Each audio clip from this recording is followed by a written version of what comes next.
Karena hubungan karib saudara dengan Tuhan mendatangkan penyertaan Allah. Jangan kamu takut, aku adalah. Salam sejahtera dalam kasih Tuhan kita Yesus Kristus. Kata jangan takut yang ke-12 dalam Alkitab masih terdapat dalam Bilangan 14 ayat 9. Hanya janganlah memberontak kepada Tuhan dan janganlah takut kepada bangsa negeri itu, sebab mereka akan kita telan habis.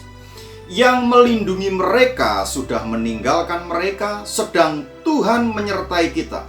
Janganlah takut kepada mereka. Konteks di frasa pertama dari ayat yang kita baca tadi, agar Israel tidak memberontak kepada Tuhan. Kemarin kita bahas akibat ketakutan Israel, mereka memberontak perintah Tuhan lewat Musa. Akibatnya mereka dipermalukan lawan dan harus berputar 38 tahun lagi di padang gurun. Sedangkan frasa yang kedua berbicara tentang bahwa penyertaan Tuhan membuat pelindung orang-orang Kanaan sesungguhnya sudah pergi karena tidak sanggup melawan kehadiran Tuhan. Apa yang terjadi di alam yang terlihat, yang kasat mata ini sesungguhnya diawali dari yang tidak terlihat. Ketika Anda menghadapi sebuah persoalan, sesungguhnya penyelesaiannya sudah ditentukan dalam alam spirit. Israel menghadapi raksasa Kanaan yang menakutkan. Sesungguhnya sekali lagi Tuhan sudah menyelesaikan. Sayang, Israel tidak bisa melihat hal itu. Kita diingatkan ketika raksasa Goliat sebenarnya pun sudah dikalahkan, karena Israel adalah barisan Allah yang hidup, sehingga penyertaannya membuat kalang kabut bayangan yang menjadi pelindung Goliat dan Filistin. Saul dan Israel tidak melihat ini, sehingga 40 hari mereka cuma berhadap-hadapan tanpa aksi nyata Saul. Berbeda dengan Daud, semenjak datang ke perkemahan, Daud sudah tahu bahwa Goliat sudah kehilangan tudungnya. Daud bergerak dalam nama Tuhan dan memenangkan peperangan itu. Dalam 2 Raja-Raja pasal yang ke-6 diceritakan Gehasi bangun pagi-pagi, betapa terkejutnya ketika melihat tentara Aram mengepung Dotan, tempat Gehasi dan Elisa tinggal. Tentara Aram memang diperintahkan untuk menangkap Elisa. Dalam ketakutan itu Gehasi lapor kepada Elisa, namun Elisa sudah melihat penyertaan Tuhan.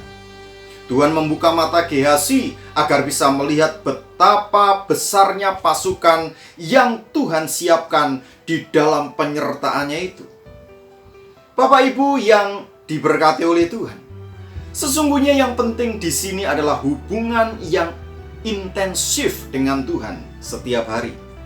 Jangan takut.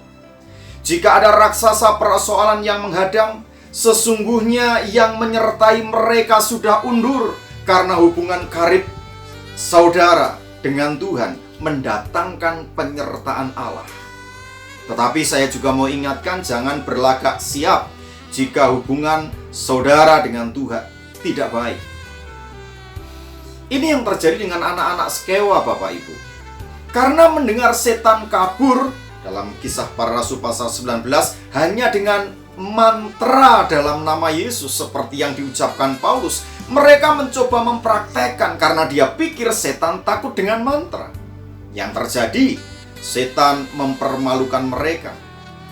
Yesus aku kenal, dan Paulus aku ketahui, tetapi kamu, siapakah kamu?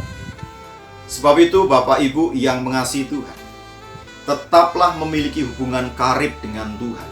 Meski keadaan kondisi aman dan biasa saja, pastikan di alam roh setan tahu siapa Anda.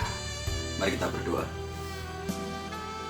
Kalau ada raksasa yang sedang menghadang saudara, Bapak Ibu percayalah, bahwa yang menudung, yang menyertai saudara jauh lebih besar dibanding dengan raksasa yang saudara hadapi. Kiranya kekuatan, anugerah, dan pertolongan dari-Mu ya Bapa menyertai setiap orang yang hari ini menghadapi raksasa apapun bentuknya, dan mereka mampu menghadapi semuanya di dalam kekuatan kuasa yang Engkau berikan. Terima kasih. Dalam nama Tuhan Yesus Kristus kami berdoa, haleluya, amin. Kiranya Tuhan terus menyertai kita semuanya. Tuhan Yesus memberkati.